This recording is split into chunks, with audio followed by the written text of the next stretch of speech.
تو یہ مہربانی کریں، یہ نہ کریں۔ دیکھیے وفاق المدارس وفاق المدارس کے حضرات جو ہیں وہ وفاق المدارس ہمارا ہے، ہم ان کے ہیں۔ وفاق المدارس نے اس سے پہلے بھی جب اس طرح کی شکایات آئی تھی تو ان محترم حضرات سے کہا تھا اور ان کے خلاف ایکشن لیا تھا کہ ماں باپ کی مرضی اور بچے کی مرضی کے بغیر اس کو آپ اس طرح ہانک لیں بھیڑ بکریوں کی طرح، تو یہ درست نہیں ہے۔ میں سمجھتا ہوں پاکستان کا لا موجود ہے، کوئی بھی قرآن و سنت کے خلاف فتوے بازی کرے تو اس کے خلاف ایکشن ہونا چاہیے، اور خالی یہ نہیں کہ آج، جب بھی کوئی کرے۔ اور آپ کو پتہ ہے اس معاملے میں ہم نے بڑی محنت کی ہے کہ یہ جو فتوے بازی کا سلسلہ ہے یہ ختم ہو، کہ جو جس سے ناراض ہو جائے اس پہ سٹیمپ لگا دے، یہ کام نہیں ہونا چاہیے۔ قرآن و سنت ہمارے پاس ہے، اس کے مطابق ہی سارا کام ہونا چاہیے۔ عرفان صاحب کر لیں تو تو 17 فروری بڑی دور ہے، آپ کیوں پریشان؟ الحمدللہ میں نے آپ کو بڑا واضح عرض کیا ہے کہ ناموس رسالت کے مسئلے پر کوئی کمپرومائز نہیں ہے، اور یہ میرا نہیں ہے، یہ عمران خان صاحب کی بات ہے، یہ اس ریاست کی بات ہے، اور یہ سب کو پتہ ہونا چاہیے۔ اور انشاءاللہ تعالی اس معاملے میں جو اقدامات اٹھائے جانے ہیں یا اٹھانے چاہیے وہ حکومت ضرور اٹھائے گی۔ جو ہے کسی کا اس طرح جرأت مندانہ موقف نہیں ہے، نمبر 1۔ نمبر 2، ہم نے OIC کے اندر اسلامی تعاون تنظیم کے تمام ممالک خان صاحب کے ویژن اور فکر کے مطابق جو قرارداد پاکستان نے پیش کی ناموس رسالت پہ، اسلامک فوبیا پہ، اس کی منظوری دی اور UN سے مطالبہ کیا کہ UN اس پر عالمی قانون سازی کرے۔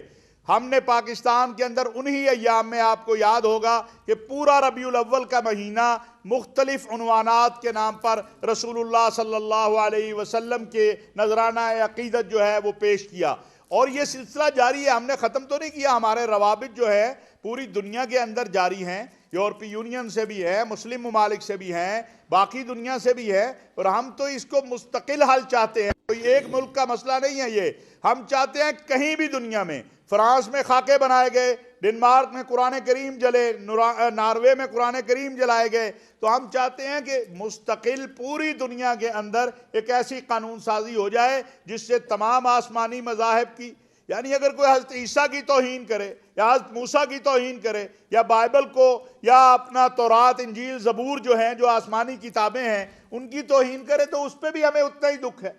ہم تو تمام انبیاء کے ماننے والے ہیں، تو اس لیے ہم چاہتے ہیں کہ ایک عالمی سطح پر ایک بھرپور اور متفقہ قانون سازی آ جائے تاکہ یہ مستقل بنیادوں پہ مسئلہ حل ہو جائے۔ دیکھیے اس پہ جب وقت ہے، فرانسیسی صدر تو اپنے ادھر رہتا ہے۔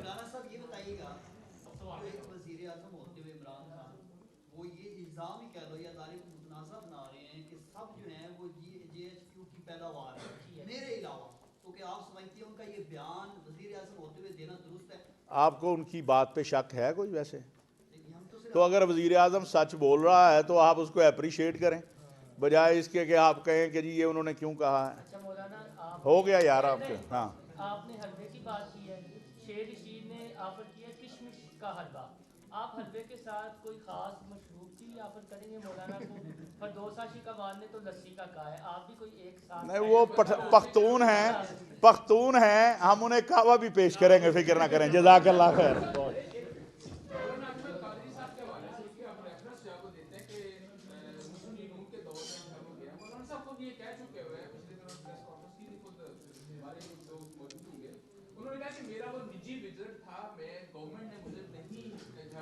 ویسے تو یہ ایشو بڑا پرانا بھی ہو گیا، اس پہ بڑی بات۔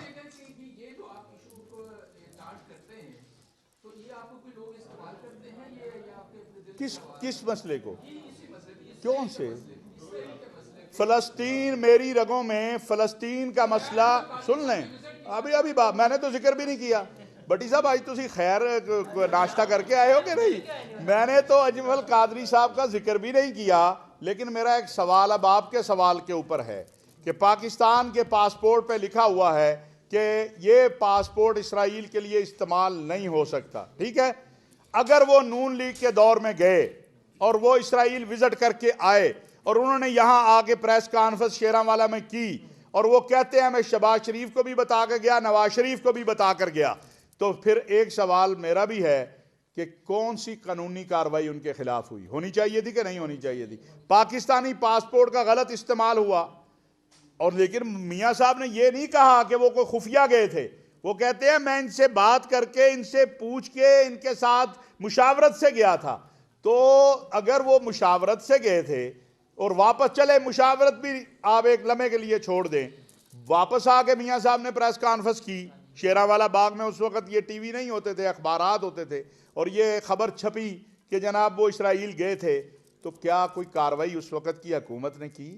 اگر نہیں کی تو پھر دال میں کالا نہیں، بہت ساری دال کالی ہے۔ بیان ہے کہ آپ نے کہا تھا کہ مولانا صاحب کے 2 کمرے ہیں، جس میں ایک فلسطین پہ لکھا ہوا اور ایک ہے وہ پاکستان یا پتہ نہیں جارڈن۔ نہیں، آپ کہنا کیا چاہتے ہیں بھٹی صاحب؟ سیدھی گل کریں۔ آپ اس بات کو نہیں مان رہے تھے، آپ اس کو مان رہے ہیں۔ دیکھیے، جب میاں صاحب خود کہہ رہے ہیں، اور انہوں نے تصویریں اب جاری کی، اس وقت جاری نہیں کی تھی، اب جاری کی ہیں انہوں نے تصویریں اسرائیل کے وزٹ کی، تو اس کے بعد اب نہ ماننے میں جو ہے، اگر آپ نہیں ماننا چاہتے نہ مانیں، وہ تو کہہ رہے ہیں میں گیا ہوں، تو میرا تو صرف اتنا سوال ہے کہ میاں صاحب کہہ رہے ہیں کہ میں مشاورت سے گیا تھا، اور دوسری بات یہ ہے، ان کا کہنا ہے، میرا یہ کہنا ہے کہ اگر وہ مشاورت سے گئے یا نہیں گئے، وہ اسرائیل گئے، پاکستان کا پاسپورٹ جو ہے وہ غلط استعمال ہوا، اگر پاسپورٹ غلط استعمال ہوا ہے تو پھر اس کے اوپر جو ہے کیا کاروائی ہوئی وہ بتا دی جائے۔ جزاک اللہ خیر۔